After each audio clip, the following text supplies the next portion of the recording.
Close to the shores of Africa, a necklace of small green islands floating in warm seas. They're called the Canary Islands, and they're one of the world's favorite tourist destinations. On March the 27th, 1977, two giant aircraft are heading there. The 650 passengers think they're on their way to paradise. They're on the road to hell. KLM 48 Pan Am. Their planes are diverted to a small airport on the island of Tenerife. As the day goes by, it becomes more and more choked with planes, and a thick fog sets in.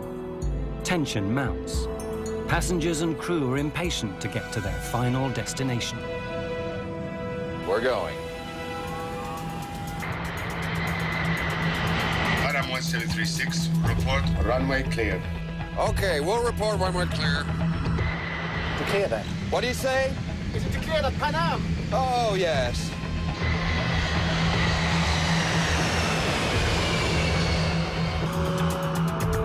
There he is.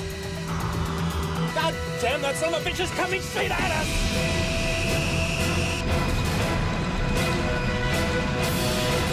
God damn.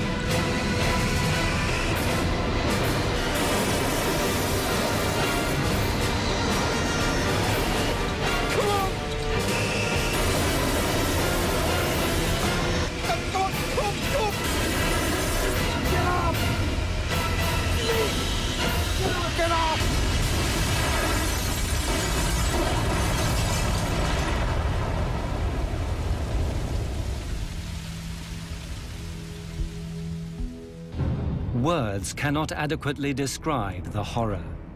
583 people died, the worst air disaster in history. It was all over in seconds.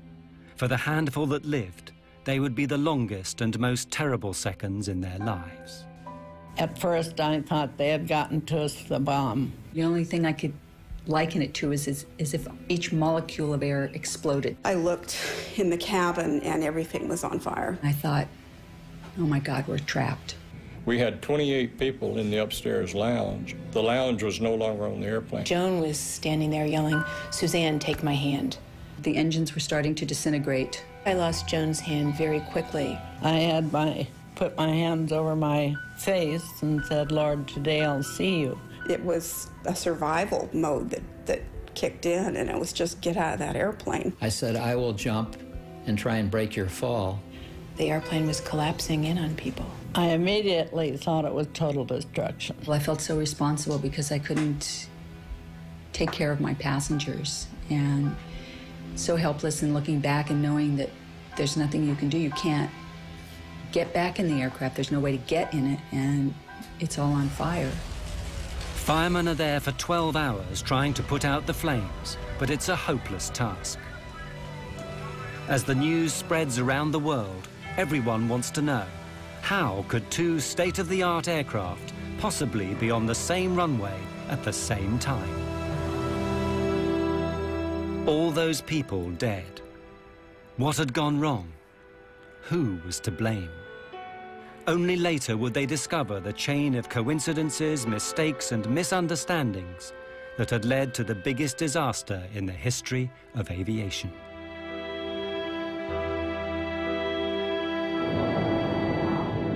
The story begins at midday on the 27th of March.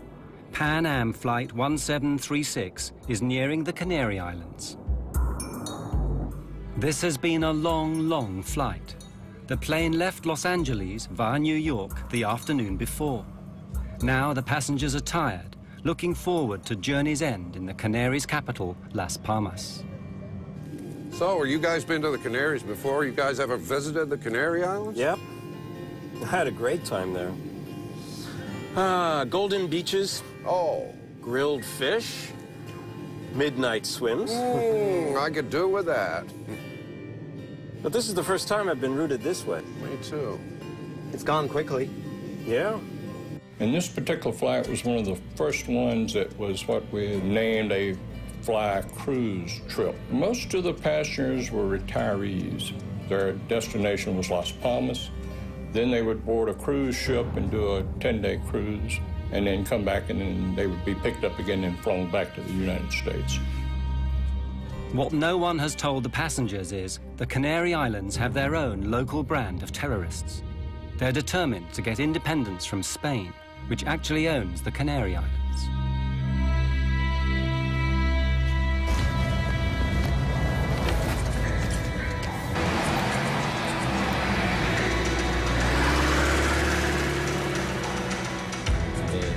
What everyone has to understand is that the Canary Islands are at war. As long as the islands are a colony, they will be at war with Spain.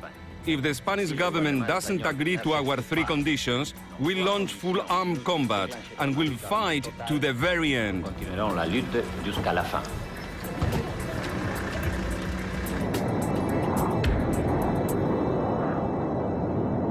Six hours out of New York? I could do it again. Doesn't time fly when you're having fun? On board the Pan Am plane are 380 passengers, with 11 flight attendants to look after them. I was on the flight with my best friend, Suzanne Donovan, and we used to bid flights together, and we could do that. And we would, because we enjoyed each other's company so much. Hey, Susie, save some of that energy for Paris. Oh, oui, oui. We're just going to go to Las Palmas and drop off the passengers and ferry the aircraft, which means flying it without any passengers, up to Paris and then stay in Paris. Few disasters are ever caused by a single event. It takes a chain of tiny coincidences. And so it was that day. Everything is going fine. But at that moment, the terrorists decide to act. And as luck would have it, they choose Gando, the airport for Las Palmas, where the Pan Am plane is due to arrive shortly.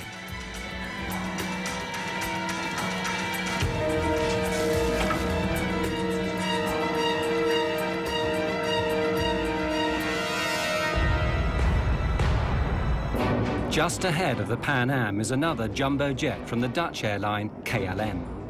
It too is heading for Gando Airport with 234 Dutch holidaymakers. The captain of the Dutch plane is Jacob van Zanten. He's KLM's star pilot. It's his face that appears in adverts all over the world. Van Zanten is so senior, he hardly flies anymore. When he's not in the photo studio, he's in a simulator training young pilots, like the man in the next seat, Klaas Meurs. He'd personally given Meurs his license, something which Meurs is not likely to forget. You're just now looking at the arrival information for Gando? Yeah, I'll program in the alternates as well. We can do the briefing anytime. For future reference, I don't like to leave it this late in the flight, okay? I was just rechecking the procedures. No times to worry about here. Good. Thank you. The Dutch passengers are looking forward to journey's end too, but not all of them are going on holiday. 3 are young tour guides who actually live in the Canaries. They've been back to Holland for a seminar and are now returning to their work. It's true. Back in Holland. Yeah. But I'm glad to be getting back to sunny Tenerife. I mean, how many people can say they have banana trees in their back garden? Yeah, well, a week was just good enough for me. I don't know why they send us back to Holland for those seminars. I mean, really, it's not as if we learn anything. We're not going to suddenly sell more package deals. Hey, we got a free trip home to see our families. I'm not complaining. Well, why don't we celebrate our return to the sweet life and paint Las Palmas downright tonight? Yeah. You both up for it? 3 of us went to Holland for a week. It was a kind of holiday and work. I lived in Puerto de la Cruz. That's a small village in northwest of Tenerife. Yvonne was traveling with me. Walter was traveling with us. And it was nice to see your colleagues every year. It was a very nice atmosphere on board and a very relaxed atmosphere. There are many families on the plane taking an Easter vacation break. Among them, 53 children.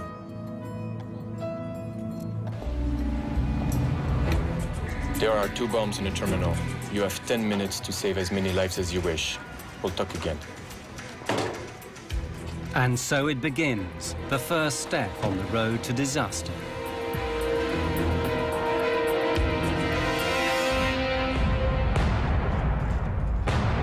On the Pan Am plane, they know nothing of this. All is relaxed as the flight nears its end. You have control. Gando's already dialed in there. Yeah.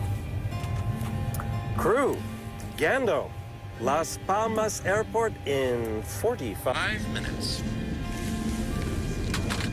Ah, sí. Gando, Las Palmas Aeropuerto. Hombre. Hand me the arrival info, would you? For the passengers, a welcome sight. The flight attendants beginning to tidy up in preparation for landing.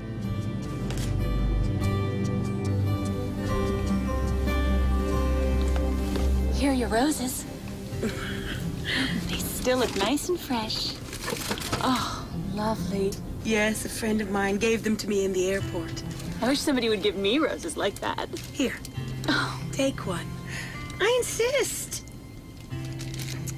I had worked very hard, and I was ready for a break. I had great anticipation for what we would see and hear and experience. For nearly everyone on board, this is the start of something special, the holiday they've always promised themselves. My husband and I were taking this trip to celebrate our 10th wedding anniversary.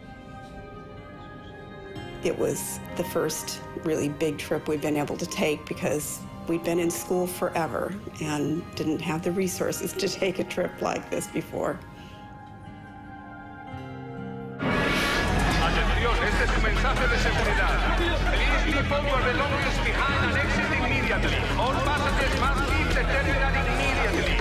Attention all passengers. Leave all your belongings and exit immediately. All passengers must leave the terminal. At Gando Airport, the terrorist bomb explodes, badly injuring a shop assistant. Luckily, she's the only victim so far. Approach. Security here. We've had an explosion in the terminal and we've been told to expect another. We've got to close the airport now. You need to divert all inbound traffic. Of course, right away. Gando, KLM 4805 is with you now. Flight level 350, inbound, request approach. KLM 4805 Gando, the airport is closed. Divert to Los Rodeos Airport via Tenerife VOR. Descent flight level 250. Well, how do you like that? I'm in serious danger of missing my dinner. 250 for you now. 50. This diversion is bad news for the Dutch pilots. They're only allowed to fly a certain number of hours, and they still have to get back to Amsterdam.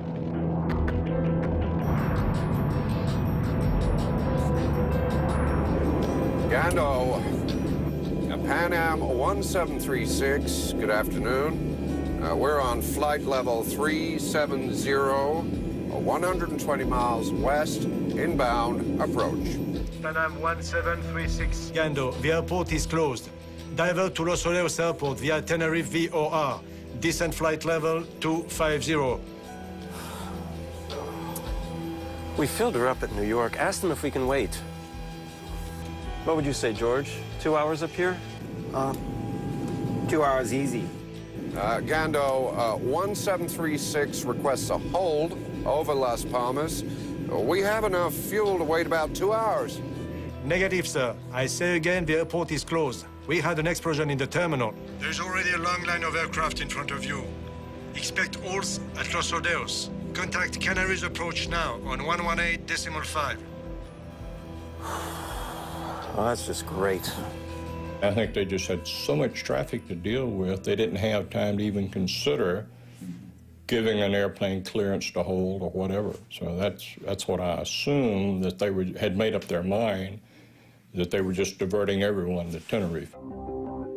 So now both jumbo jets, along with many other aircraft, find themselves heading for Los Rodeos Airport on the island of Tenerife, half an hour away. It turns out to be a regional airport, more used to dealing with light aircraft than Boeing 747s. It has only one runway and about as much parking space as the average supermarket. But it's the only airport within striking distance.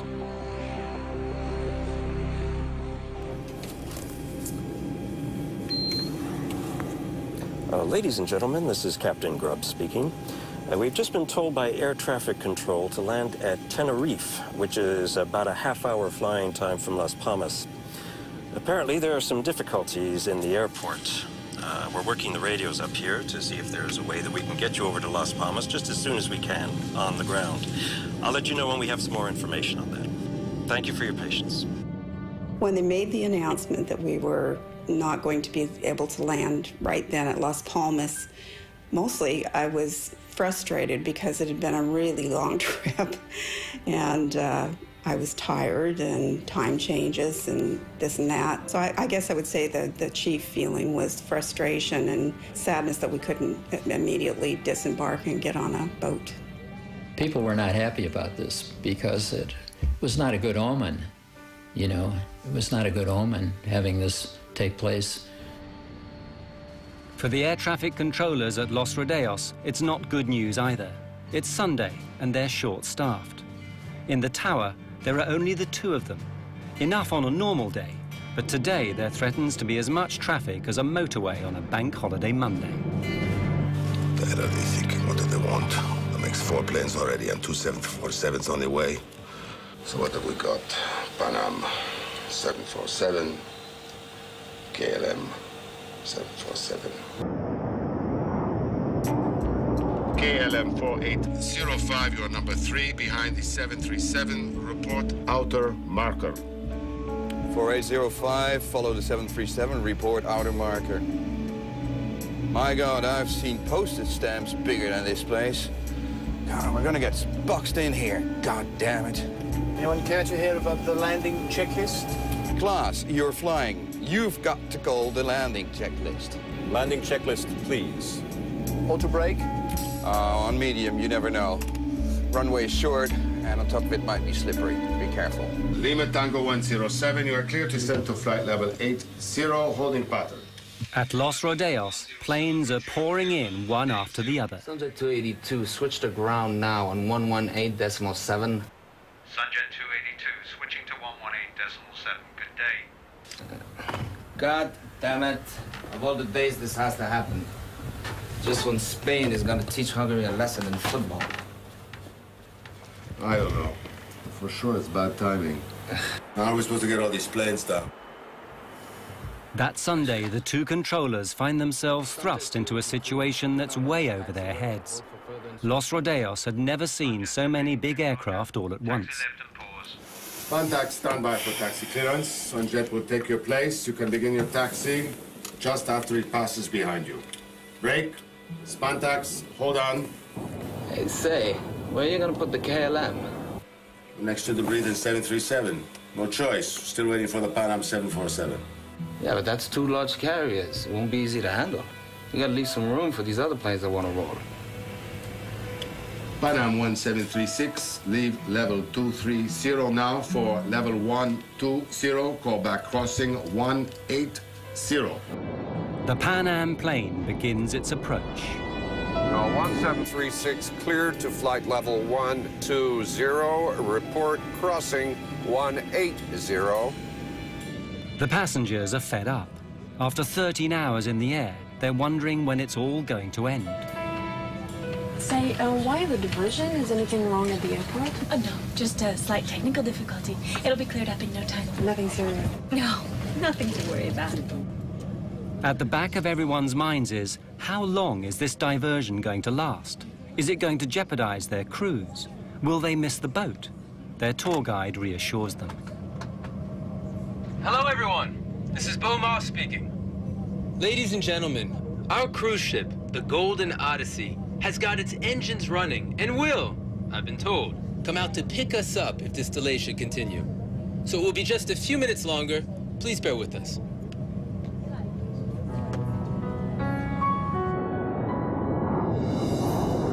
Auto brake selector on medium? We did the landing checklist. Auto brakes, medium. KLM 4805, clear to land runway 30. Roger, 4805, clear to land 30.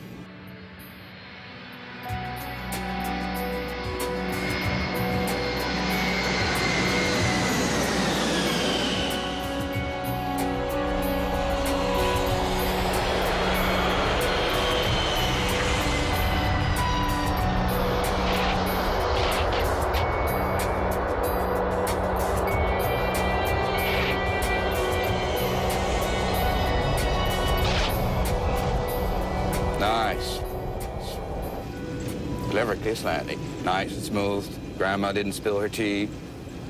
Next time, just get the plane stopped. Don't eat up all the runway. You never know. Okay?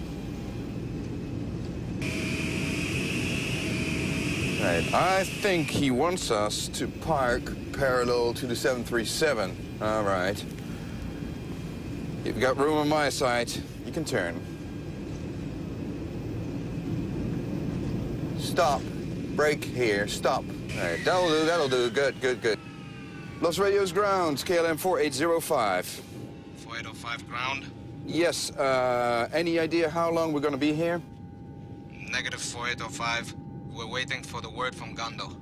Well then, we need to get our passengers in the terminal so they can be more comfortable. How many passengers do you have on board? 273 passengers. I'd rather not have them in here moaning and complaining. Roger, we're sending a passenger bus. Thank you. But this might only take a few minutes. Or it could be hours. You want to tell them to stay in there? The controllers are now stuck in the middle of a traffic jam, the likes of which have never been seen before at this airport. The tarmac is getting bumper to bumper. Miguel, take a look at this. Make it fast, man. We already got 2 aircraft blocking Charlie 1 and Charlie 2. The only option is to start lining them up down here. Not everyone's gonna make that turn onto Charlie 3. I already thought about that. We can squeeze the Pan Am 747 through here. How do you get them out if we ever do get them out? We'll have to backtrack them. Taxi down here, turn around, take off. He's gone, you do the next one. We'll be here all night, you know that, right? Or you can go out there and pave us another runway. Maybe I do. Rodeos approach, Pan Am 1736. There is some method in their madness. Sooner or later, they'll have to get all these aircraft out again. Since all the taxiways are blocked with aircraft, what they propose to do is to use the main runway as a taxiway instead. The planes will take it in turns to taxi down to the far end, turn round, and take off. Ladies and gentlemen, we apologize for this delay. While the flight crew... The Dutch plane waits on the ramp. Its passengers should be spending this afternoon on the beach. Instead, they learn they're going to spend it hanging around the departure lounge of a small airport. No. We're going to visit another airport first, Los Rodeos. Then we'll be going to Las Palmas. Deadliest Rodeos. Yes. Go on. Let's get your shoes on. It is weird. Robina, Walter and Yvonne actually live and work on this island. So when they eventually get to Las Palmas, they'll have to get another plane to bring them straight back again. Well, maybe we could get off here. Yeah, and what about our bags? You're so materialistic. Just because you want to see Paul doesn't mean the rest of us have. Robina wants to see her boyfriend Paul in Tenerife tonight, not spend it in Las Palmas. I miss him so much after this week in Holland. I could skip Las Palmas, to be honest with you. We're moving. Let's go. Bye. Bye. See you. Bye. You all right? Yeah. You don't look it. It's not right. There's all these planes. I get a bad feeling about this. Because of a terrorist bomb explosion, dozens of planes have been diverted to a small airport on the island of Tenerife in the Canaries. One of the first to arrive is a KLM jumbo jet. Its passengers are taken to the terminal. But what with those arriving, those departing, and those, like the Dutch, who are in transit, the little terminal is becoming overwhelmed.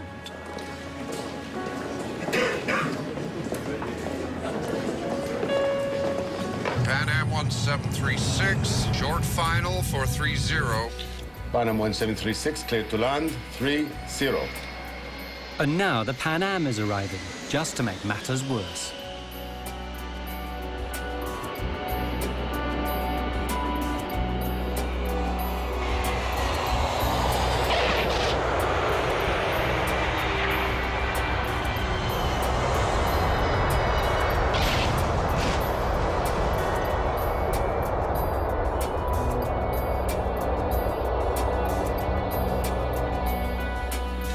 1736 at the end of the runway. You have a follow me for taxi instructions. Have you got him inside? Affirmative, sir. 1736, you will be just behind 3 other planes. Have you got them inside? Looks a bit tight in there. 1736, be careful of your jet blast. When you turn, there's a plane just next to you. The ground situation was a traffic jam, because when we landed there, the ramp was so crowded with other airplanes, and we were directed to taxi down to the end of the ramp area and park behind 3 other airplanes. And basically that's all we saw, and we didn't know when the airport at Las Palmas was going to open, so we really didn't leave the airplane area, let's say. By this time, the terminal is so full, there's no room for the Pan Am passengers. They'll have to stay on board their aircraft. After 14 hours stuck inside it, they're not happy. Ladies and gentlemen, I've authorized a door to be opened and the stair ramp set in place so that anyone who wants can walk down and stretch their legs. Unfortunately, due to the number of other airliners here now, we cannot get near the terminal. Now, I know we've all had a long day already, so I hope that we can get you out of here in about an hour or so. Thank you very much. They actually allowed us to get off the plane and just to walk downstairs and stand on the tarmac, stretch our legs. I think everybody was getting weary of traveling and ready to start their vacation. They opened the doors to give us air and we could look out. It was cloudy and overcast.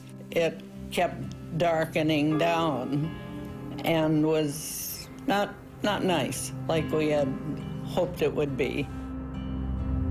Everyone had been expecting tropical sunshine. Instead, it's damp and misty with clouds as far as the eye can see.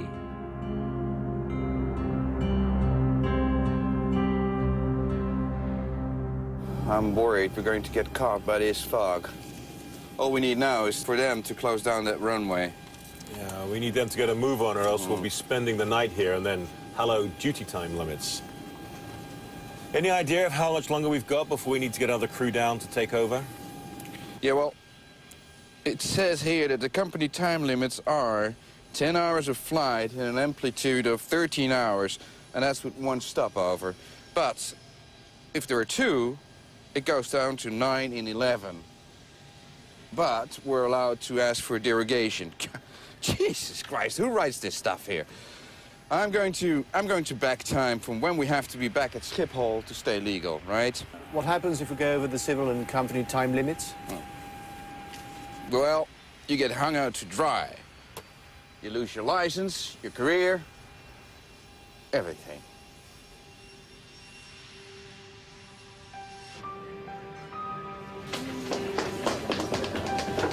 That's it, it's all settled. We can stay here in Tenerife. It's so stupid to go to Las Palmas now. We just have to come back tomorrow. And Paul's waiting. Let's get a taxi. Hey, slow down. Can't Paul wait another 24 hours? And they were making plans, you know, we're going to have dinner here, and then we're going to have a drink there, and we just wanted to go back to him. In the end, it's love that saves Rubina. I met Rubina in December 1976. I fell in love, and we've never been separated. No, again, afterwards. Why don't I pick up the bags and see you guys and stay together? Stay. You know, Walter and I actually know how to have a good time without you. Yeah. You'd just be a drag anyway, thinking about Paul the whole time. Really? Right. Excuse me. Is everything all right? Yes, we're all right. I am a bit peckish, though. Maybe we could get something to eat. I'm sorry. There is nothing left on board. Maybe just a cup of coffee and a biscuit? Not even that. I'm sorry. I really am.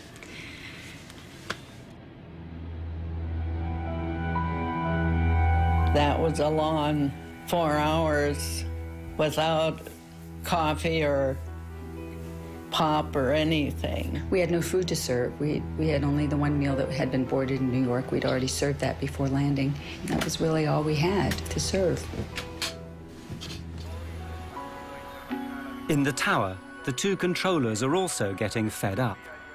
All the aircraft are in now, so there's nothing to do except listen to the football on the radio and worry. Clouds are gathering over the airport. Looks like we might have a campana. Yeah, these clouds are ready to jump down. A little more coastal wind, a drop in temperature, and we'll be covered in clouds. Better get a move on or they won't be taking off. Rodeos, Gando. Rodeos, go ahead. Gando to Tenerife ATC, we've just reopened. Temperature is 20 degrees. Winds light and variable. Arrivals raining 2-4. Gando will start sending them your way. We're at 14 degrees, fog and light rain. They'll be glad to get out of here. Let's get started. It should be tricky getting all these planes in line. Oh, we'll be all right. We'll just have to take it slow. No doubt about that. I just hope we won't still be here tomorrow. At last, everyone can leave. Well, here we go. To all aircraft, Gando is reopened. You can ask for startup and clearances at your discretion. Ladies and gentlemen, may I have your attention, please? Gando Airport has reopened. Your flights will be reporting short. Please make your way back to the gate as quickly as possible when your flight is called. Thank you for your attention.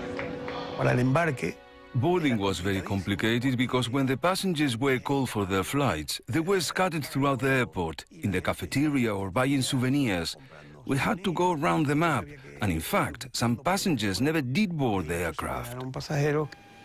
Okay, right, so we need to leave within the hour, then make it a short stopover at Las Palmas, and we'll stay legal, all right? Willem, since we're trapped in here until the passengers get back, we might as well take on some fuel. Yeah, no, let's do that at Gando. It's less expensive there, right? Yeah, exactly. I mean, we've got enough to... There might be many planes wanting fuel at Las Palmas. Huh? Or who knows? We'll be in a hold if Gando's slow to close down again.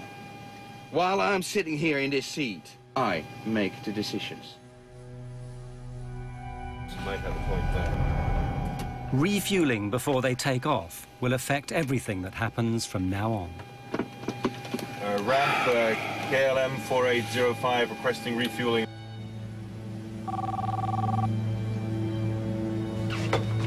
Yes? We're going to refuel during passenger boarding. Apply the necessary security measures. Information lights on, toboggans armed for doors without step ladders. And do you know when we will be in the air again? My crew is starting to wonder about their shift time. Tell them whatever they like. I'm trying to save us some time here, okay? Certainly, Captain.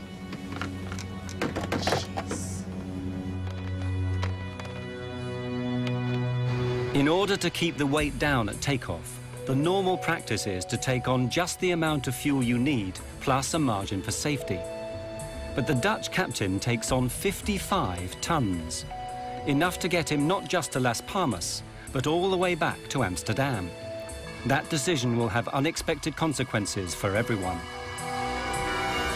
KLM 4805, passengers continuing to Las Palmas, Canal Port. Inside the terminal, all the passengers are called to rejoin their flights, but 2 Dutch children are missing. They've slipped outside to explore. You go this way, I'll go check the bathroom. Let's meet at the gate in 5 minutes. All right. Meanwhile, Rabina is trying to get off the KLM flight. Although I do understand your wish to stay. Yes, this is where I'm coming tomorrow, so there's no point in me going all the way back to Las Palmas. Yes, I guess this is just against company rules, and as much I would like to help you, I'm afraid you must take this plane. I guess you can't change the rules just for me. But there's no harm in trying, right? Have a nice day. Thanks. KLM might not be willing to bend their rules, but Rabina decides to bend them anyway. Problem? Kind of. What? But I'm staying anyway. You'll just have to arrest me. I'll pick up the bags for you. Thanks. I'll walk to the door with you guys so that my friend here thinks I'm taking the plane. Let's go. Come on.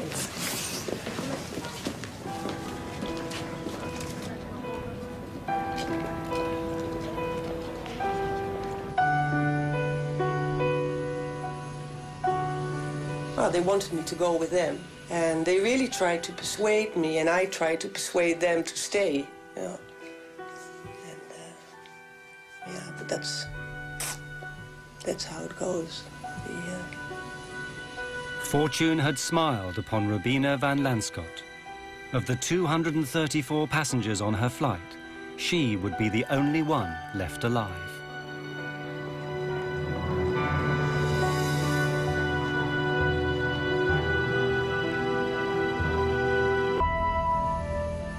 The temperature is 14 and falling. The dew point is 12, not a good sign. The visibility is going to drop like a rock. Weather. Hi guys, it's Fernando. What's the current visibility? Got it. Keep us posted if it changes, okay? In the meantime, we're going to let them go. The controllers need to move quickly before the weather closes them down. But some planes can't move. Rodeos ground. Pan Am 1736 request clearance. Las Palmas latest weather and taxi instructions.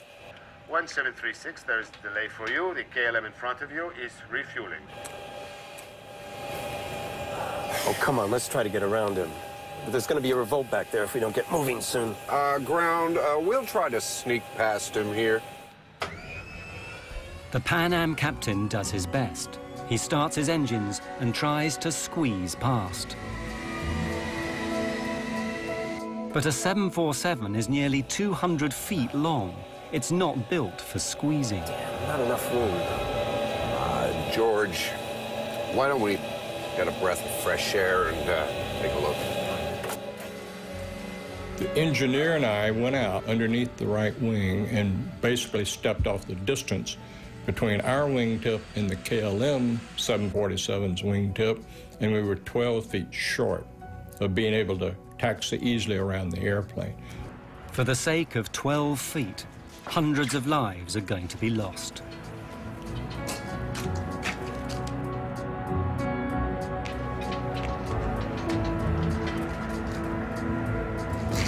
Did you notice that when we were coming in? The volcano, amazing, isn't it? Legend has it the devil himself lives on Mount Teide. 12,000 feet, highest point in Spain. It's always in the clouds. You must get socked in here all the time. Yeah, warm, moist air comes screaming across the Atlantic, hits this island, gets cooled down, and wham, you're in the soup. And the tourists start screaming. KLM 4805, this is Pan Am 1736. How's Anthony? We're stuck behind you guys. Have you got any ideas to what time you'll be rolling?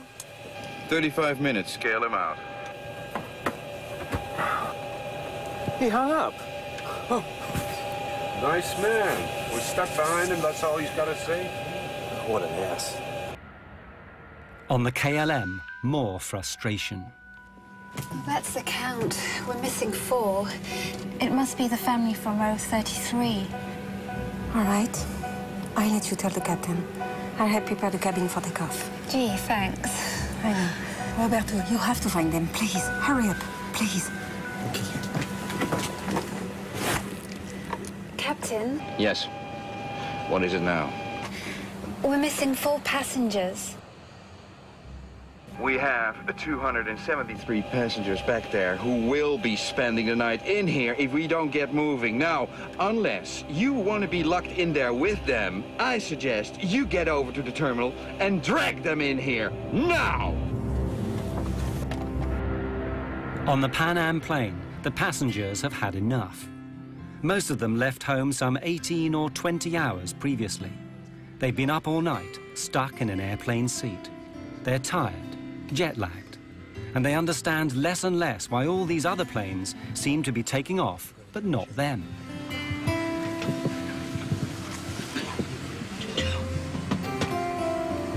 My friends, I know it's been a trying afternoon for all of us. But when we are finally on board the Golden Odyssey, you will be pampered day and night. Your own private telephone will give you access to room service at all hours. A twist of the button will give you just the right temperature. Queen-size beds will make you forget these airplane seats.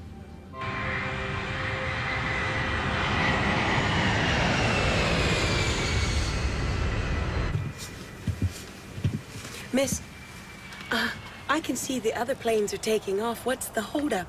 I mean, we were here longer than those other planes. We'll be leaving in just a moment.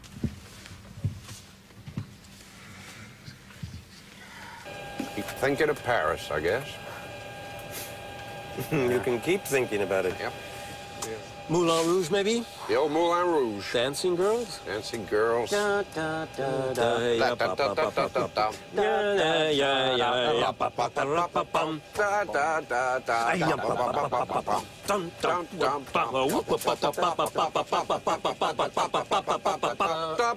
Bum, bum, bum. We ever get there? We get there. Around about this time, the ground controller, Roberto, manages to find the two missing Dutch children. Where have you been? Come on. Hurry up. They're only waiting for you to take off.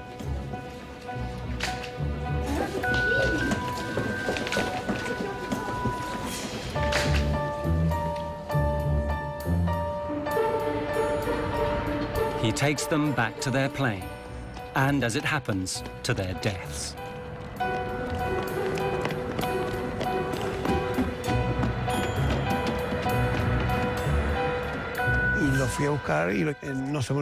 I never forget that.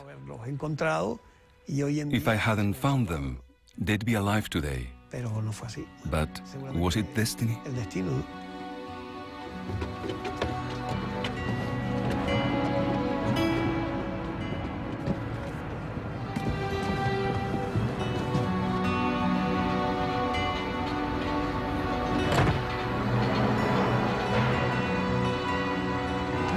Station calling to start.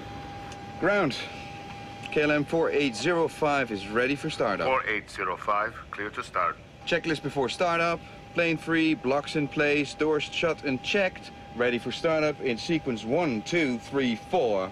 Affirmative, ready on 1.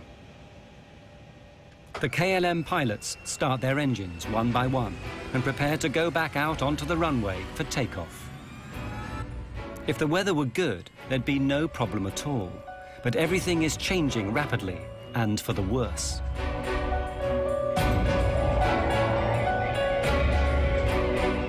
That's it, company is here. Visibility is right down. We've fallen from 10 to 3 kilometers in the past half hour. But there's good wind. There will be some hole. Yeah, but let's face it, the weather is not going to get any better.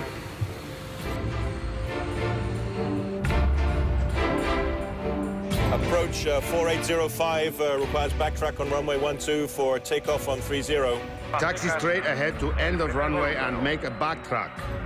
Roger, make a backtrack. 4805 is now on the runway.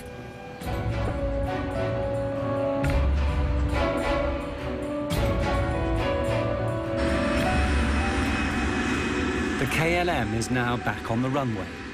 The Pan Am prepares to follow them a few hundred meters behind, through the fog, which is getting thicker by the minute.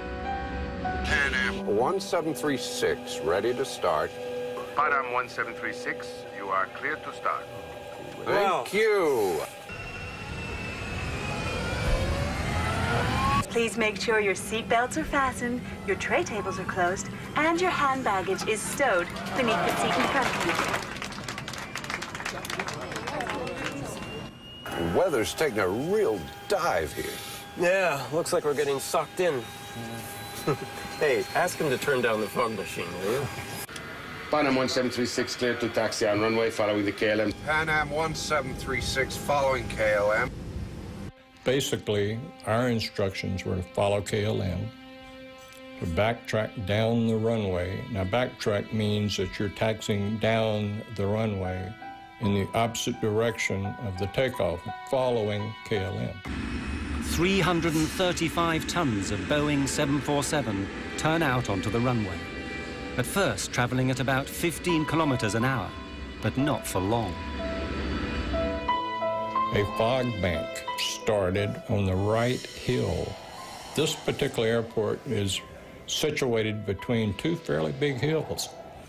And we saw the fog bank come off of the right hill and proceed down and stop right on the runway. So our visibility went from unlimited to 500 meters. We lost sight of the KLM airplane. I'll have 2 planes tailing on the runway. Keep some healthy separation. Visibility is dropping every second. Yeah, they can't see much out there. They certainly can't. The KLM plane is groping its way through fog.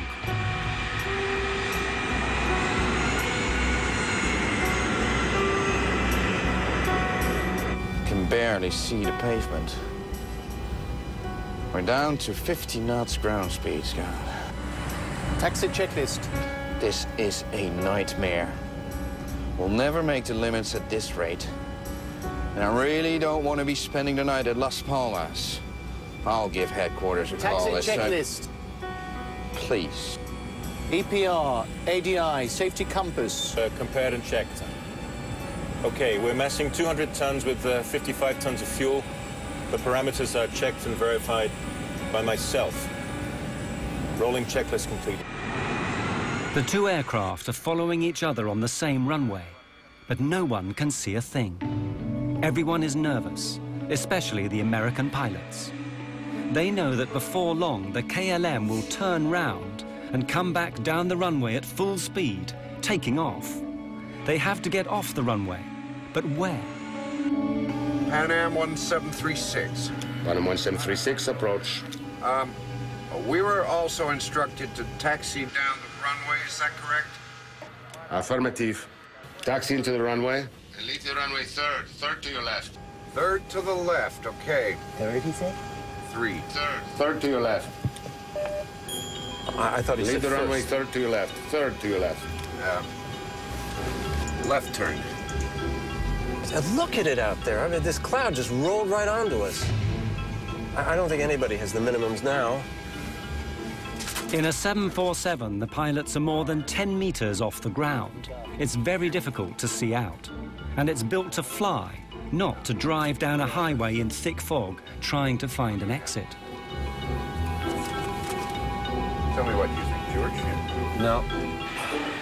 We've got centerline markings only. We need 800 meters visibility if we don't have the lights. Anytime you get a low visibility, such as that, on the back of the approach plates, you have the runway information. It gives you the minimum visibility you must have to be able to take off. We turned our charts over, and it said RVR, minimum 700 meters visibility. So we assumed that with that, he'd just given us 500 meters. We couldn't take off.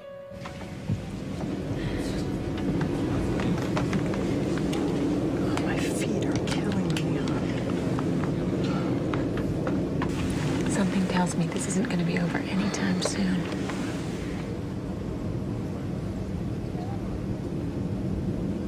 KLM 4805, how many taxiway did you pass? I think we just passed Charlie 4 right now. Okay, at the end of the runway, make 180 and report. Report for ATC clearance. Okay, sir. Tell me, is centerline lighting available for 4805? I don't think so. Stand by, I will check. The Pan Am is still traveling along the runway behind them, but very slowly now, because the pilots are confused. They thought they might have misheard the controller. Did he say the third exit, or was it the first? The first one was a 90-degree turn. Yeah, okay. This one down here is a 45. It must be the third. But this third exit seems to be an impossible turn for a 747. There must be some mistake. The logical exit is the next one, Charlie 4. It's only a 45-degree angle and leads to where they want to go. I'll ask them again. Would you confirm that you want Pan Am 1736 to turn left at the third intersection? The third one, sir. 1, 2, 3, third one. 1, 2. Good, well, that's what we need, right? The third one. Uno, dos, tres. All right. 1736, report, runway clear. Pan Am 1736. We couldn't see any taxiways. We couldn't see barely the center line of the runway we were taxiing on, but we knew that the 45-degree angle to the left was the taxiway we were supposed to take. 1 kilometer ahead and out of sight in the fog, the KLM is nearing the end of the runway. 4805 and Panam 1736, for your information, the center line lighting is out of service. 4805, we copied that. Why am I not surprised? Wouldn't make any much difference anyway. You need a bunch of searchlights to punch a hole through this mess.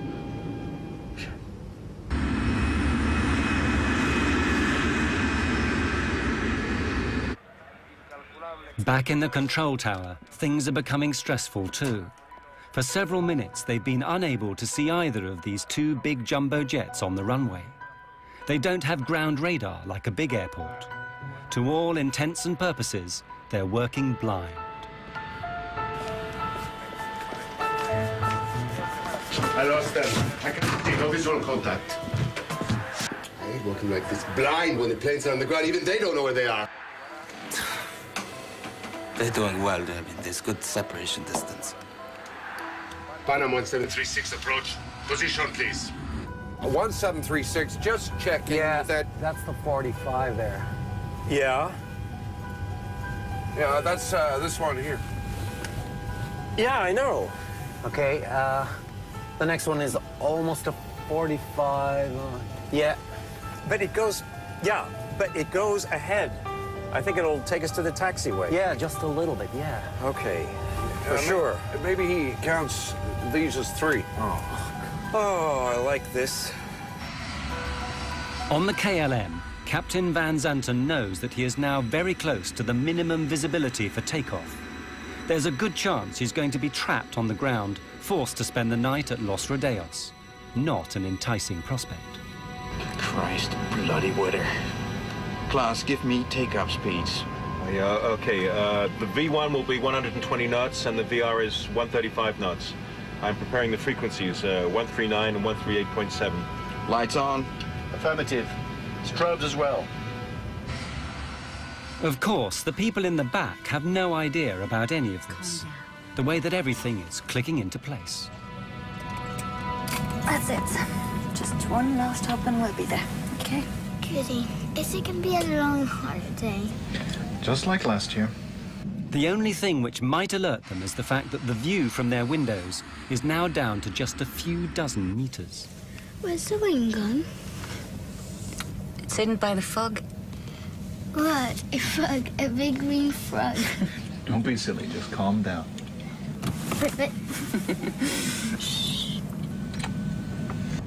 Chewing gum to pop your ears. Yeah, sure. Thanks. I wonder if Rubina will have a good time tonight. Oh, are you worrying about her? Oh, she always manages to have a good time. That's true. At the end of the runway, the plane begins its 180-degree turn. How many have taken off now? Feels like we've been taxiing for hours. I can't see anything. Do you think they can see any better out the front? Maybe, yeah. Yeah? There's a lot of fog out there. It's just after 5 p.m. The two aircraft are now face to face, a kilometer apart, unable to see each other in the fog. Okay, we're on the numbers now. Can't be far from the threshold. You can just about see the white center line. I've left the body gear on to help you turn around. I've got 8 greens for the undercarriage. Wipers on. Lights are on. I said wipers on. All right, there you go. Okay, we have 700 meters visibility here now. Wait a minute. We don't have ATC clearance. I know that. Go ahead, ask. KLM 4805 is now ready for takeoff. We're waiting for ATC clearance. KLM 4805, you're cleared to the Papa Beacon. Climb to and maintain... ATC clearance is the route the aircraft intends to take once it's left Los Rodeos.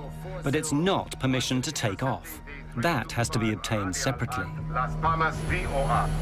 Roger, sir. We're cleared to the Papa Beacon, flight level 90. Right turn out 040 until intercepting the 325. We're going. No! Stand by for takeoff, I will call you. And we're still taxiing down the runway. Pan Am 1736. Pan Am 1736, report runway clear. Okay, we'll report when we're clear. Thank you, 1736. He asked us, were we off the runway? And I responded back, negative. We are still on the runway, but we will report clear of the runway. That was the last thing I said over the radio. Let's get the hell out of here. Yeah, he's anxious, isn't he? Yeah, and now he's in a rush.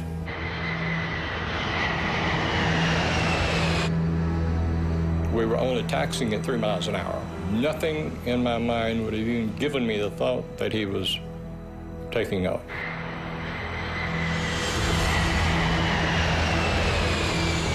Isn't it clear then? What do you say? Isn't it clear that Pan Am? Oh, yes. The die is cast. With every second, the KLM is going faster and faster. At the same moment, the Pan Am reaches the number 4 exit and begins to turn off the runway. God damn, that son of a bitch is coming straight at us!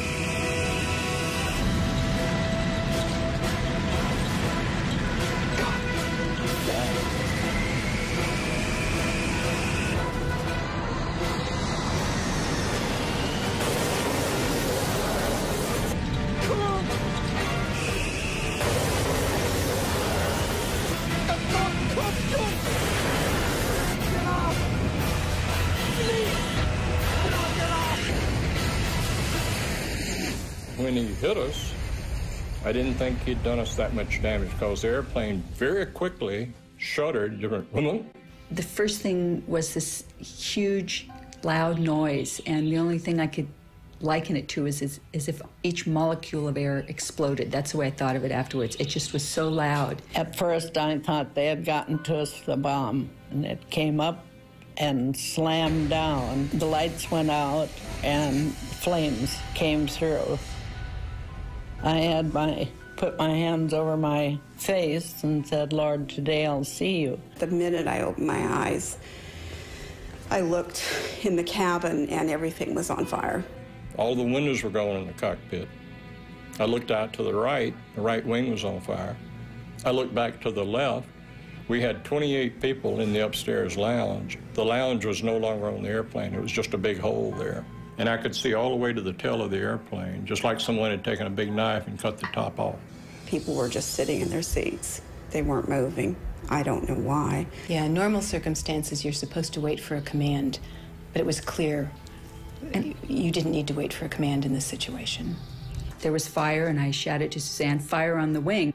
She ran back to my exit and saw Suzanne standing there, getting ready to open the door, and just saw the door crumple like cheap tinfoil.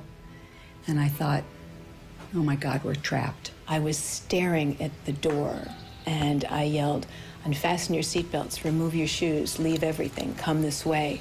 And as I stared at the door, a jagged hole seemed to open up in the roof over the door. And the next thing I knew, I was outside that. I don't know how I got out there. Joan was standing there yelling, Suzanne, take my hand.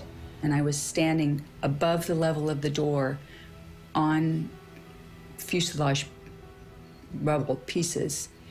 And I leaned down and said to Suzanne, give me your hand. She grabbed me out with one hand. I mean, I don't know how she lifted me. And then we were standing up on top of almost on top of this airplane. And I thought, it's really a long ways down. If we jump, we're gonna break our legs. We were on debris. It was like ice flows, big chunks of fuselage kind of moving all around. The engines were starting to disintegrate already. We could hear them disintegrating and throwing metal. I lost Joan's hand very quickly, so I jumped. And it seemed like the leap from a second-story building. The captain, he elected to jump down in the first-class section of the airplane. And when he hit the first-class floor, the floor collapsed and he fell on down into the cargo area. It was so hot that the oxygen bottles exploded and burned him very badly, as a matter of fact. It was a survival mode that kicked in, and it was just get out of that airplane. I didn't stop to think about how it happened. I went to where the door would have been, and I left my wife seated. And then it came to me, what am I doing? Where's my wife? So I turned around and she was coming, and I said, I will jump and try and break your fall. My husband was sitting to my right, and I undid his seatbelt and kind of pushed him out of his seat to get him moving. And we headed for the door that was closest to us. And it was engulfed in flames, and there was no way to exit that way.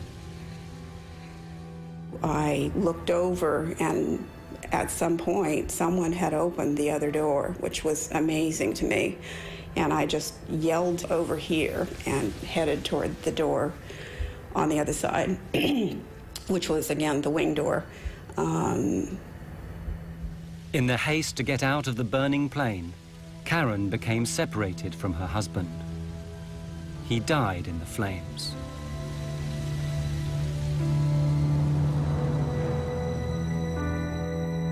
I immediately thought it was total destruction. It never dawned on me that I would make it. But I thought, hey, you know, do something. Don't just sit there, do something. I just went over the seat backs, and I'm not that athletic really, but I went over 3 rows of seats. One man was sitting there looking like I need help, but I couldn't help him. When KLM hit us, all communication stopped. The tower called and couldn't get any response from either the KLM or ourselves. There was an airplane in the holding pattern right above Tenerife. Called the tower and said, I see smoke and wreckage on your runway. Rodeos approach Sterling 105. We're downwind from runway 30 and something's glowing on the field. Looks like a fire. Are you aware of any fire? Shit, this can't be true!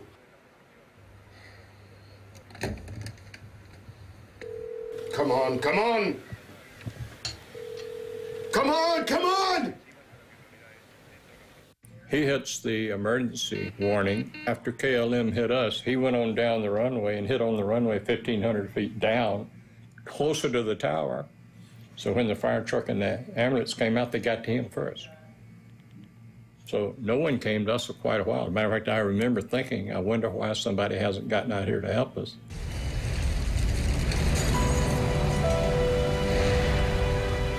It's complete bedlam. In the fog, the fire trucks don't know where to go. When they eventually find the Dutch plane, it's hopeless. Everyone's dead. And the whole time, they don't realize there's a second plane a short distance away, hidden in the mist, with people waiting to be saved. It's another 20 minutes before the Pan Am plane is discovered. Only 20% of the Pan Am passengers get out alive, and most of them are gathered on the left wing, which has somehow miraculously remained intact.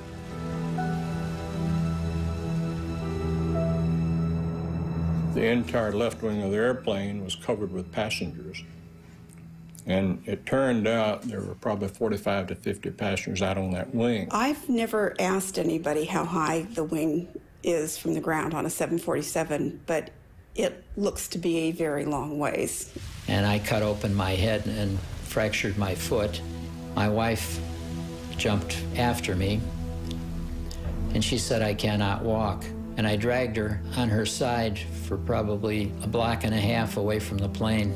The motors were going full tilt, and I didn't want to get over where the motors were, so I sat down by the body of the plane. I had no comprehension at that moment that I would be jumping off the wing and...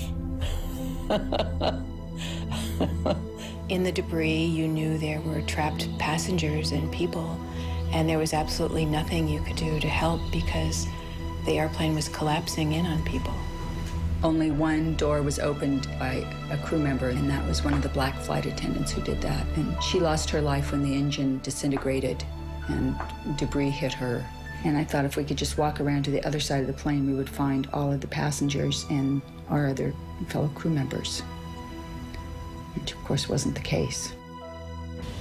Even 20 minutes after the disaster, the controllers in the tower still have no idea how serious things are. Departing aircraft. All departures are suspended until advised. Hello.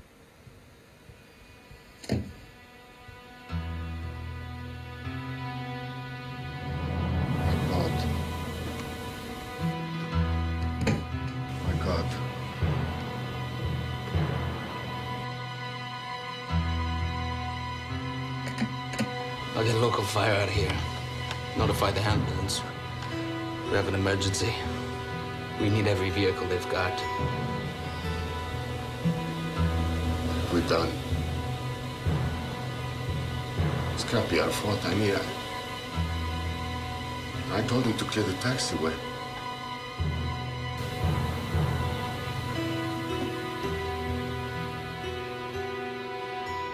When I got out on the ground, I could hear people screaming and yelling and all. Within about 5 minutes, you heard absolutely nothing. There was no noise at all, just the airplane burning. I asked one of our medical directors later on what he calls that, and he said that when you have a fire that hot and that much of a fire, it consumes all of the oxygen in there, and people basically suffocate. I felt so responsible because I couldn't take care of my passengers, and so helpless in looking back and knowing that there's nothing you can do. You can't get back in the aircraft. There's no way to get in it, and it's all on fire. Of the KLM plane, very little remains. It had continued flying for another 400 meters before slamming into the ground. The 55 tons of fuel it had taken on ensured that everyone on board died in the fiery explosion. It was personal vehicles, cars and trucks that seemed to come onto the grass and gather up people. About 75% of our surviving passengers got to the hospital in taxicabs. It was a wild, crazy ride as we were going to the hospital. The skin was hanging on both hands because I had received burns, but it hadn't affected my eyes. I had blood all over me, and I walked up to somebody and said, "I'm a doctor, can I help?" And the guy that I said it to had the oddest look on his face, just this very wan smile, and he just shook his head, and then I immediately went into a coma. Word soon gets out, and in the hours that follow, the international press begin to arrive, and the first news is flashed around the world. Rescue workers are still going through the wreckage of the two jetliners this morning in the Canary Islands. They're looking for the bodies of victims in this worst accident in aviation history. Two jumbo jetliners, 747s, collided on the ground at the airport at Santa Cruz de Tenerife yesterday morning. One was a Pan Am charter from Los Angeles that picked up more people in New York before flying to the Canaries. The other was a KLM charter from Amsterdam in the Netherlands. They set up a morgue in one of the hangars, and it was huge, and they had all of the nearly 600 bodies in that particular hangar, or temporary morgue. The death toll rises to 583 people, nearly twice as big as any previous accident.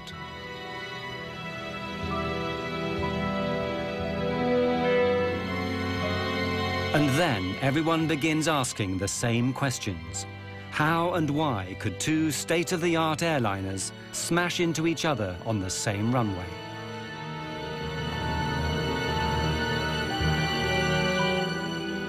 Very soon, a whole army of investigators begins arriving from the three countries involved, Spain, Holland, and the United States. Under the rules that govern this sort of thing, they all have a right to be there, but that doesn't mean they're going to get along. In Spain, the military still runs everything, including aviation. When the American team from the National Transportation Safety Board arrives, the Spanish general in charge won't even let them into the room.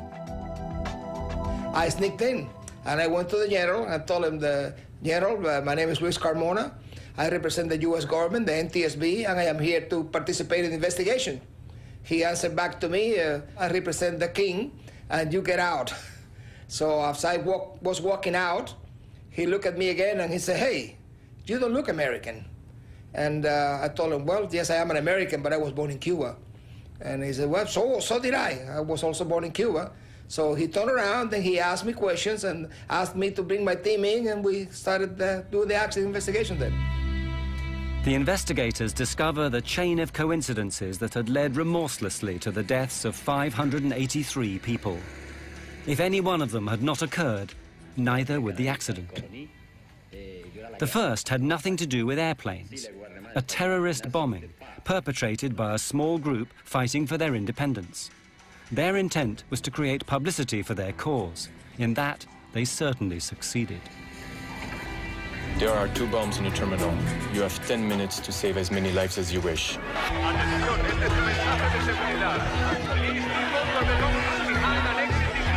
The airport is closed. Divert to Los Rodeos Airport via Tenerife VOR. Descent flight level 250. Because of the bomb, all air traffic was rerouted to Los Rodeos Airport on the neighboring island of Tenerife. But it's a small regional airfield with only one runway. A 747 can land there. The runway is long enough, but that's all. The airport is ill-equipped and unable to handle that amount of planes or people. Lima Tango 107, you are clear to descend to flight level 80. Subject 282, switch to ground now. Contact standby for taxi clearance. KLM 4805, clear to land runway 30. Pan Am 1736. Pan Am 1736, short final. As luck would have it, this tidal wave of traffic happens on a Sunday afternoon, when there are just 2 controllers on duty. They're good, but not used to handling as many airplanes as on that day. Big airplanes that need lots of room to park.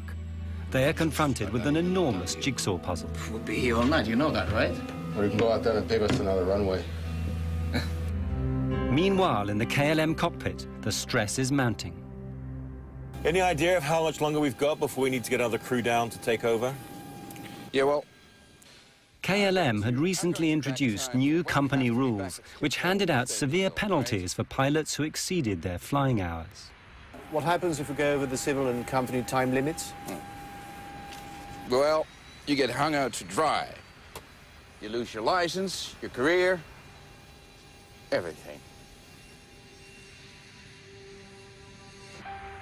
The KLM plane has to get away before 5:30 that afternoon or abandon the flight. Hundreds of passengers would then have to be found hotels on this small island. A new crew would have to be flown in from Amsterdam. The expense would be enormous. Willem, since we're trapped in here until the passengers get back, we might as well take on some fuel. But that seemingly simple decision seals the fate of everyone aboard the KLM. Refueling not only delays him for half an hour and the Pan Am stuck behind him, it makes the KLM plane so heavy it'll be unable to lift off and clear the Pan Am plane on the runway. The half-hour delay has another effect. During that time, the weather changes abruptly. Los Rodeos is an unusual airport. It's on a plateau high in the hills. Los Rodeos Airport is at 2,000 feet elevation, and the normal clouds in the area, they stay about 2,000 feet. So when the wind blows the clouds over the airport, it closes the airport. The visibility goes to 0. And it goes on and off all the time. Unfortunately, for an airport that's constantly lost in fog, Los Rodeos is ill-equipped to deal with it. It has no ground radar so that controllers can see where the planes are.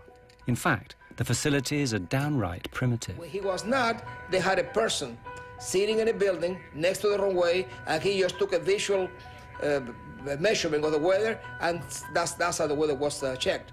And that's about all. In the fog that day, both aircraft are invisible to the controllers. I lost them. I can see no visual contact. There are no runway center lights working either. Visibility is on the borderline of what is safe. In fact, as far as the Pan Am crew is concerned, it's below the legal minimum, so no aircraft can take off. Look at it out there. I mean, this cloud just rolled right onto us. I don't think anybody has the minimums now.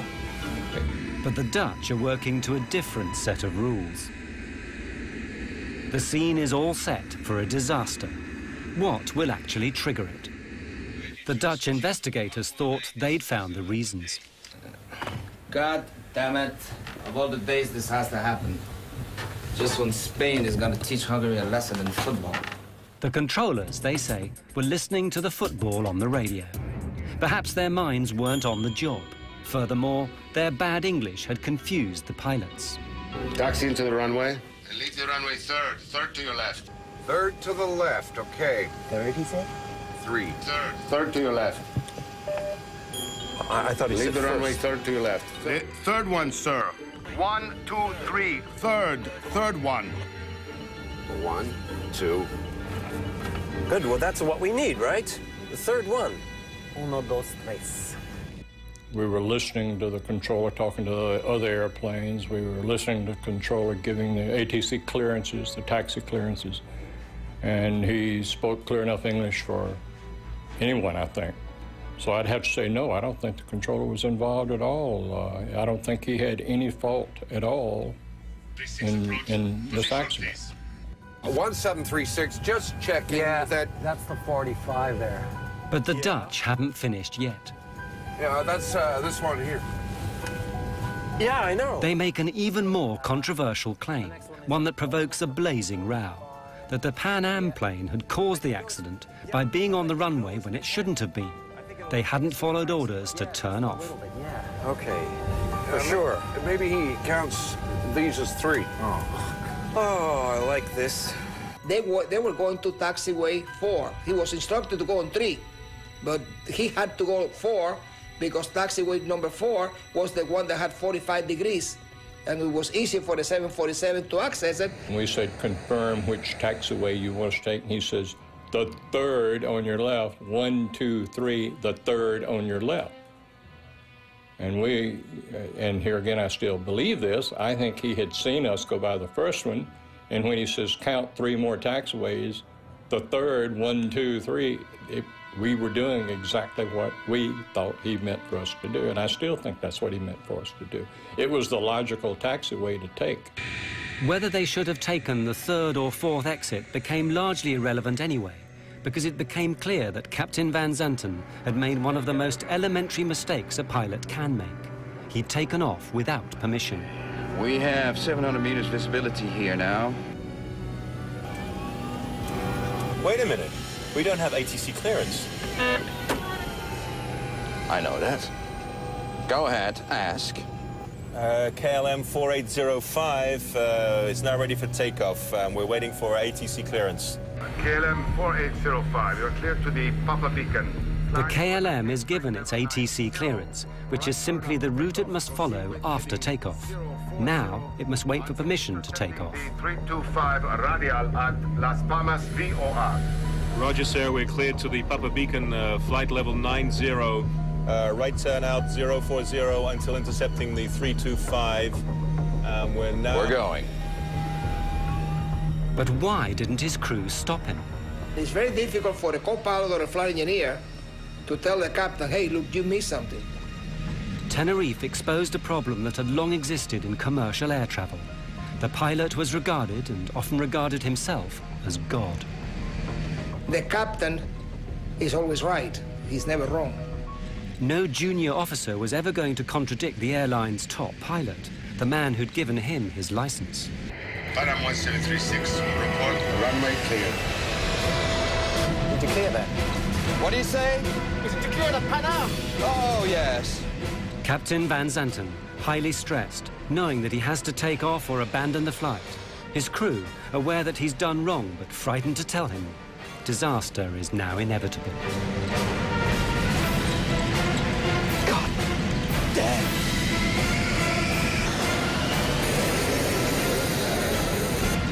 Come!